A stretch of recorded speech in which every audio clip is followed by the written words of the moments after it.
Praise lord. మీరు బాగున్నారా? దేవుని కృపను బట్టి నేను చాలా బాగున్నాను. మీరు కూడా బాగున్నారని ఆశిస్తున్నాను. ఈ ఉదయకాల సమయంలో కొన్ని మాటలు మీతో షేర్ చేసుకోవడానికి మీ ముందుకు వచ్చాను. నిన్ను ఎవరు ప్రేమిస్తలేదా? నువ్వు ఒంటరిగా ఉన్నావా? దిగులు చెందుతున్నావా? ఎవరు ప్రేమ నీకు దక్కుతలేదని బాధపడుతున్నావా? నువ్వైతే బాధపడవలసిన అవసరం లేదు. ఎందుకంటే దేవాతి దేవుడు నిన్ను అమితంగా ప్రేమిస్తున్నాడు. ఎందుకంటే మనం ప్రేమించుకోకముందే ఆయన మనం ప్రేమించున్నాడు. మనం పాపమై ఉన్నప్పుడే దేవుడు మనల్ని ప్రేమించి ఉన్నాడు. అంతకన్నా గొప్ప ప్రేమ ఈ లోకంలోనే లేదు. ప్రేమ అనేది ఎప్పుడు ఫేడ్ అవుట్ అవుతుందంట. ఒకేలా ఫేడ్ అవుట్ అవుతే అది నిజమైన ప్రేమే కాదు. ఎవరి మీద మనం ఆ ప్రేమ చూపించలేకపోతున్నాము. మీకు వచ్చిన స్టోరీ చెప్పాలి. ఇద్దరు భార్యాభర్తలు ఉన్నారు. వాళ్ళిద్దరూ మంచిగా ఉన్నారు. కొన్ని రోజుల తర్వాత భర్త తాగి వచ్చి రోజు వైఫ్ని ఇబ్బంది పెడుతున్నాడు. రోజు కొట్టడం తిట్టడం అన్నీ జరుగుతుంది. అలాగే ప్రతిరోజు అతను వచ్చి ఈమెను కొట్టడం ప్రతిరోజు జరుగుతుంది. అలాగే ఒకరోజు ఈ భర్త అన్న ముగ్గురు ఫ్రెండ్స్తో కలిసి మద్యం తాగుతున్నాడు. మద్యం తాగుతున్న సమయంలో నలుగురు మాట్లాడుకుంటున్నారు. దాంట్లో ఒకడు అంటాడు, నేను తొందరగా ఇంటికి వెళ్ళిపోవాలి, ఎందుకంటే మా ఆవిడ నన్ను కొడుతుంది. ఇంకొకడు అంటాడు, నన్ను ఇంటికి కూడా రానివ్వరాను. ఇంకోటి అంటారు, మా పిల్లల చేత కూడా కొట్టిచ్చేస్తుంది అని చెప్పి మాట్లాడుతుంటారు.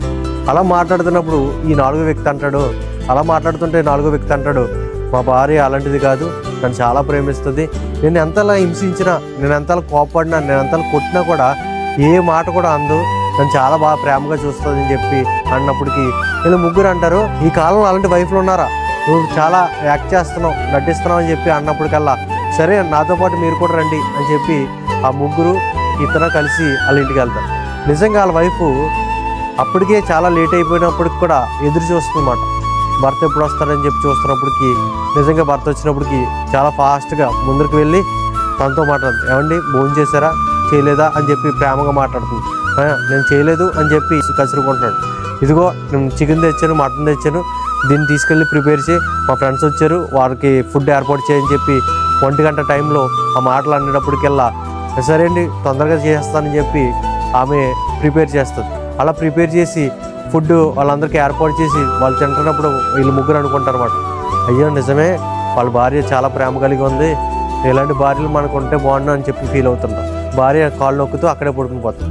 ఉదయం లేచి వెంటనే ఆ పనులు చేస్తున్నప్పుడు ఈ ముగ్గురు వచ్చి అడుగుతుంటారు అన్నమాట, చెల్లి నువ్వు ఇంతలా ప్రేమ కలిగి ఎలా ఉంటున్నావు, ఇంత హింసిస్తున్నా కూడా ఎందుకు విడిచి వెళ్ళిపోలేదు, ఎందుకు ఇంత ప్రేమ చూపిస్తున్నావు అంటే అప్పుడు ఆమె అంటుంది, నాకు ఇష్టమైన ఒకటి ఉందన్న, నిన్ను వల్లే నీ పొరుగువాడిని ప్రేమించమని దేవుడు సెలవిస్తున్నాడు, అలా నా భర్త విషయంలో నేను ప్రేమిస్తున్నాను, ఆయన ఎప్పటికైనా మారుతాడని చెప్పి అన్నప్పటికల్లా ఈ బెడ్ మీద పడుకున్న భర్త వింటాడు ఈ మాటలన్నీ.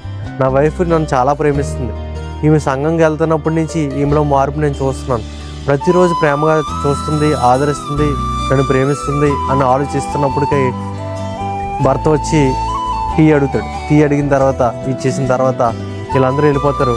అప్పుడు అడుగుతాడు అన్నమాట, నువ్వు నన్ను ఎందుకు ఇంతలా ప్రేమిస్తున్నావు, నన్ను ఎందుకు ఇంతలాగా ఆదరిస్తున్నావు, ఎందుకు నన్ను ఎలా చూసుకుంటున్నావు అన్నప్పటికీ దేవుని ప్రేమ నేను మీకు కనపరుస్తున్నాను.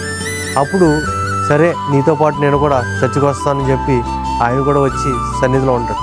ఆ దేవుడి మాటలు తాకగానే ఆ భర్త పూర్తిగా మారిపోతాడు. ఈరోజు నువ్వు కూడా ఎదుటి వారిని ప్రేమించడం మొదలుపెట్టు.